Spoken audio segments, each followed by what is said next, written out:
And black people can't afford to indulge rich white people's need to endlessly flagellate themselves. They just want prices to go down and good jobs and the police when you call them.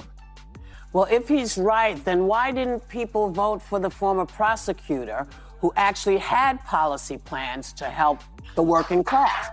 The view. Well, that's the problem in America. But there is one view, right, and one that's clearly true opinion, and everybody else can go sit in the corner. Above any matters of politics or what's right or wrong, the one thing I know for sure about America is this: it's run by mean girls. Mean girls in the press and in politics and in life, and when they smell blood in the water, the lust to finish off a vulnerable person will never be denied.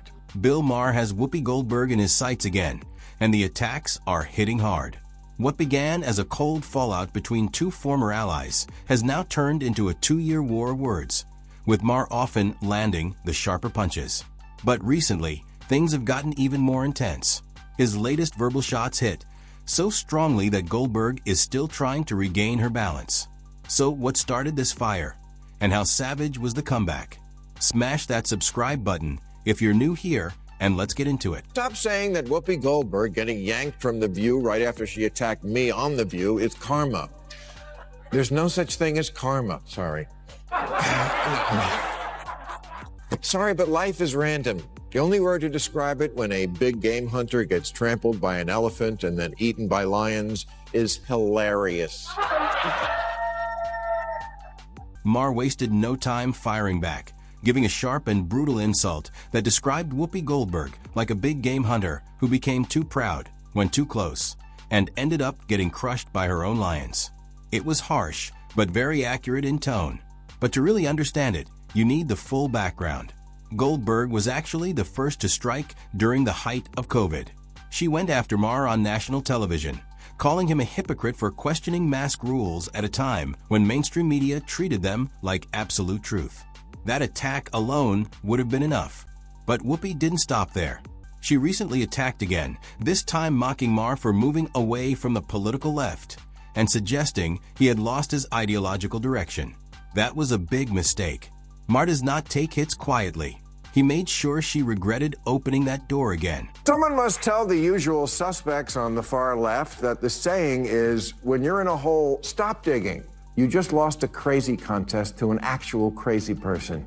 What a shocker that the people who see everything through the lens of race and sex see their election loss as a result of racism and sexism. Yes, if only we weren't so irredeemably unenlightened, we would have elected a black president by now. Oh, what, we did? Asked if racism is built into our society. White progressives agreed with that, at higher levels than black and Hispanic. Here, Maher slips in his criticism in a more subtle but sharp way. Instead of attacking directly, he carefully breaks down one of Whoopi Goldberg's main on-screen habits, without even naming her. If you watch The View, you already know the pattern. Goldberg often filters almost every topic, politics, culture, history, and current events, through race and gender. In her view, racism is always present, and the suffering of the black community is always at a very high level. Maher strongly pushes back against this idea, saying this constant extreme framing is not only misleading, but also harmful to honest public discussion. His main proof is simple but powerful. America elected a black president twice. For Maher, that fact alone seriously challenges the idea that racism defines every part of American life. But isn't it interesting that it's called, I don't think they meant this when Barbara Walters invented it a long time ago, but it's The View. Well, that's the problem in America. But there is one view, right, and one that's clearly true opinion, and everybody else can go sit in the corner. That's correct. I think that's not actually, you're right, the name raises questions, and certainly there's been some much covered internal politics on that show, but I do think that, there is space. Even that show does have space. When Whoopi said what she said, there was quick pushback from other panelists. They were like, I don't know. Actually, I think that might not be right. That's it. Mission accomplished. We talked about it. Just like that, Maher shifts into full serious mode. No filter, no holding back. He focuses on what he sees as one of the biggest problems with The View. The show claims to support different opinions, but in reality, It shuts down voices that disagree. For Maher, this is not just bad television. It is intellectually dishonest and even dangerous. A clear example is Alyssa Farah Griffin, the only conservative voice at the table. Time after time, when she tries to share a different opinion, the situation changes quickly. Whoopi, Sunny, and the rest often speak over her, dismiss her, or overwhelm her viewpoint completely. Maher finds this pattern deeply concerning and completely against what real open discussion should look like. Above any matters of politics or what's right or wrong, the one thing I know for sure about America is this. It's run by mean girls. Mean girls in the press and in politics and in life. And when they smell blood in the water, the lust to finish off a vulnerable person will never be denied. In Maher's view, Whoopi Goldberg and the co-hosts are no longer behaving like journalists, commentators, or even entertainers. He says they act like a tight group running a clique with a TV platform. Anyone outside their ideology does not just get disagreed with, they get attacked. MAGA supporters, he says, are often described in very insulting and harsh ways on the show, with no real reflection or apology. But the clearest example of this attitude is Whoopi's personal stance against Donald Trump. In a dramatic move that Maher sees as more emotional than meaningful, she has publicly said she refuses to even say Trump's name on air, reducing the president to a pronoun. For Maher, this is not political resistance. It is immaturity dressed up as principle. I mentioned this karma stuff on the show last week because I was relating how many texts and emails I got from people congratulating me on receiving a karmagram from the universe in the form of Whoopi Goldberg's chastisement. So I thought this would be a good time for a little tutorial on karma, which, as Americans understand it, is nothing more than an extension of the common logical fallacy called post hoc ergo propter hoc, which means after that, because of that. It's the fallacy that happens when someone assumes that if one thing follows another, then the first thing must have caused the second thing. Now things take an interesting turn. Maher briefly moves out of attack mode and becomes surprisingly fair. After Whoopi Goldberg was temporarily suspended from The View, Maher quickly clarified what actually happened. He made it clear she was not removed because of him or their ongoing conflict. She was suspended because of controversial and historically inaccurate comments she made on live TV, which forced producers to act. However, many of her supporters wrongly believed her suspension was connected to Maher and even called it karma. That idea spread quickly, but Maher stepped in to correct it. Still, he made one thing very clear. The conflict between them was far from over. And black people can't afford to indulge rich white people's need to endlessly flagellate themselves. They just want prices to go down and good jobs and the police when you call them. Well, if he's right, then why didn't people vote for the former prosecutor who actually had policy plans to help the working class? I mean, again, I got my popcorn. I don't know why people did what they did. I see all these reasons, and so, okay, time will tell. But what do y'all think? I just, I know that as a country, it's very difficult for people to believe that racism and misogyny, they're just alive and well. I think that we don't want to think that about ourselves. Here, Maher responds to how his words are often twisted. He says the hosts of The View regularly misrepresent what he actually says. He never claimed that racism, sexism, or misogyny no longer exist in America. That, he says, is simply false. His real point is more balanced.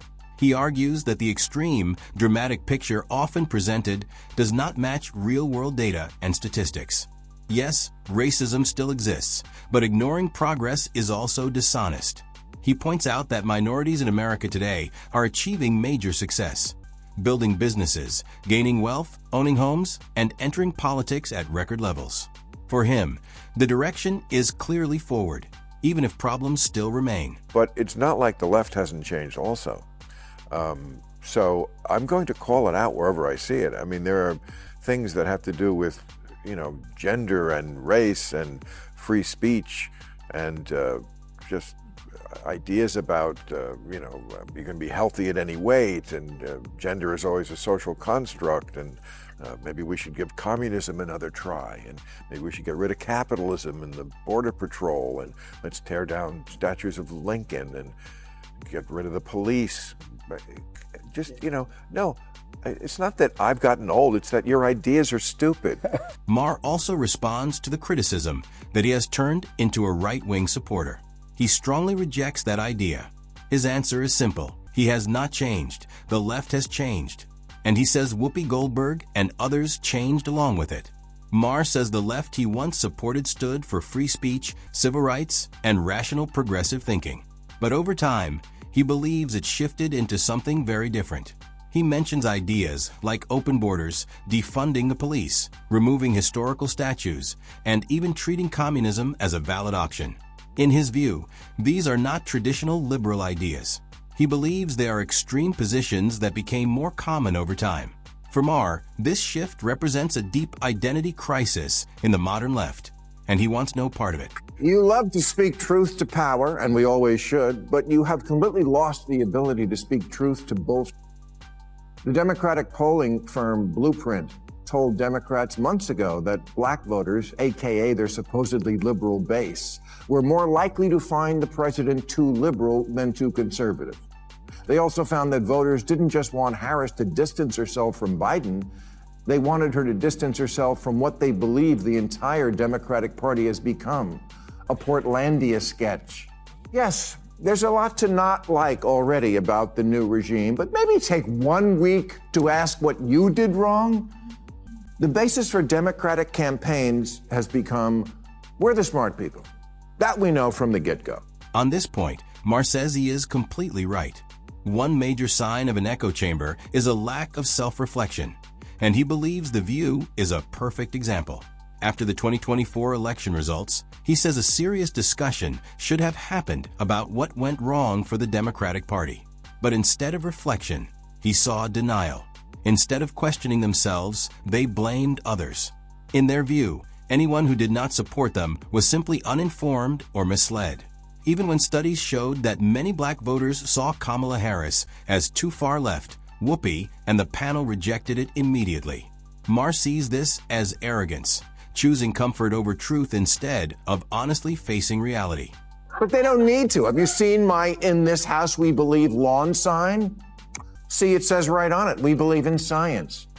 Right, which is why you demanded no one even debate whether COVID could have escaped from the one lab in the one city where they were studying it. How far-fetched. The New York Times called it racist. Democrats have become like a royal family that, because of so much incest, has unfortunately had children who are retarded.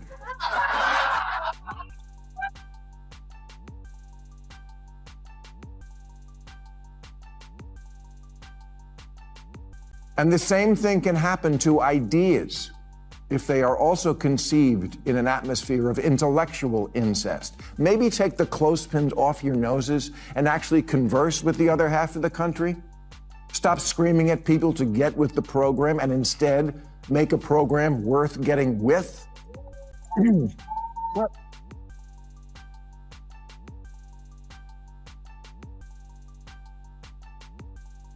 What good is liberalism if you don't win elections? Last week, Massachusetts Congressman Seth Moulton said, "I have 2 little girls. I don't want them getting run over on a playing field by a formerly male athlete. But as a Democrat, I'm supposed to be afraid to say that." Yes, there's the problem in a nutshell. Because Congressman Moulton sounds reasonable to me. And that brings the full story together. This is not just a simple celebrity fight. It is a deeper clash of ideas. It is about open debate versus controlled narratives, and honesty versus emotional reaction. Maher, despite his flaws, is seen as someone willing to follow facts even when they go against his own side. On the other hand, Whoopi Goldberg and The View are presented as representing a more closed and defensive way of thinking. Maher believes they avoid self-criticism, and this ongoing conflict keeps exposing that difference more clearly. If you enjoyed this breakdown, hit like, subscribe, and we'll see you in the next one.